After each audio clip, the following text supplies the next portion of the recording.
संयुक्त राष्ट्र की शीर्ष मानवाधिकार संस्था गजा में इसराइल और चरमपंथी संगठन हमास के बीच 11 दिनों तक चले हिंसक संघर्ष की जांच युद्ध अपराध के तौर पर करेगी। UNHRC यानी संयुक्त राष्ट्र मानवाधिकार परिषद ने यह प्रस्ताव 24 के मुकाबले 9 वोट से पास किया।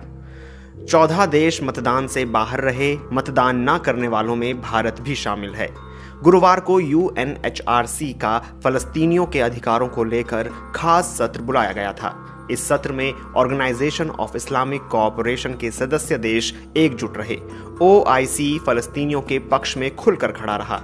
युद्ध विराम से पहले 11 दिनों तक चले हिंसक संघर्ष में गजा में कम से कम 248 लोगों की मौत हुई है, जिनमें 66 बच्चे और 39 महिलाएं हैं। इसराइल में भी 12 लोगों की मौत हुई है। इसराइल का कहना है कि उसने हमास के रॉकेट के जवाब में हमले किए थे।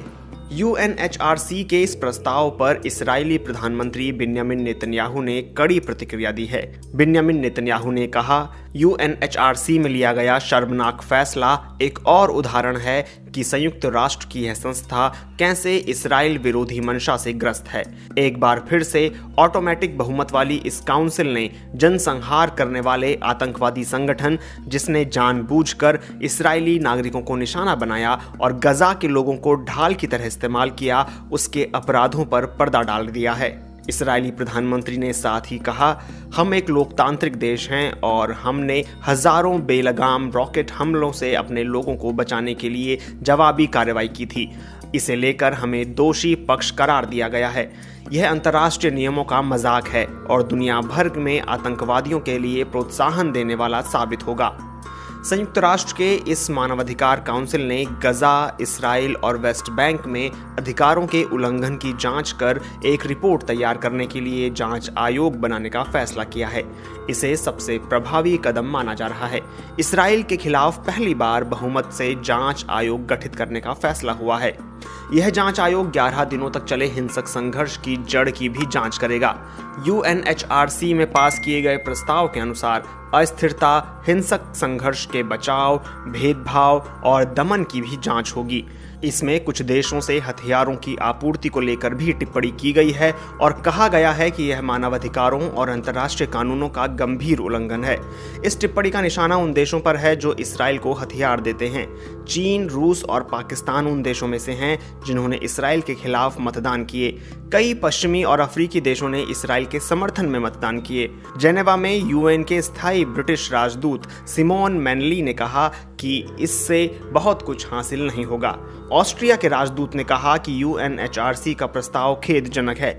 वहीं रूसी प्रतिनिधि ओल्गा वोरोनोत्सवा ने कहा कि उनके मुल्क ने इस प्रस्ताव का इसलिए समर्थन किया क्योंकि इससे हिंसक संघर्ष की वजहें सार्वजनिक हो सकेंगी। इसराइल के मित्र देशों ने UNHRC की इस बैठक का विरोध किया था।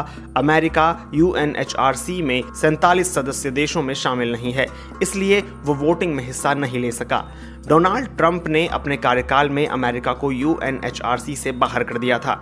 मानवाधिकारों के लिए संयुक्त राष्ट्र की उच्चायुक्त मिचेल बैचलेट ने सत्र की शुरुआत में कहा कि इसराइल को हालिया हिंसक संघर्ष की स्वतंत्र जांच की अनुमति देनी चाहिए। ऐसे हमले युद्ध अपराध जैसे होते हैं। इसका असर आम लोगों पर बहुत गहरा पड़ता है। इसराइल अपनी जवाबदेही सुनिश्चित करे और ऐसा अंतर्राष्ट्रीय नियमों के तहत होना चाहिए। बैचलेट ने कहा कि हमास के बेलगाम रॉकेट हमले भी युद्ध के नियमों का खुला उल्लंघन है। बैचलेट ने कहा कि हमास ने इसराइल के रिहायशी इलाकों पर रॉकेट से हमला किया था। भारत मतदान में शामिल नहीं हुआ। भारत के साथ 13 और देश मतदान से बाहर रहे। 24 देशों ने प्रस्ताव का समर्थन किया और 9 देशों ने इसराइल का साथ दिया।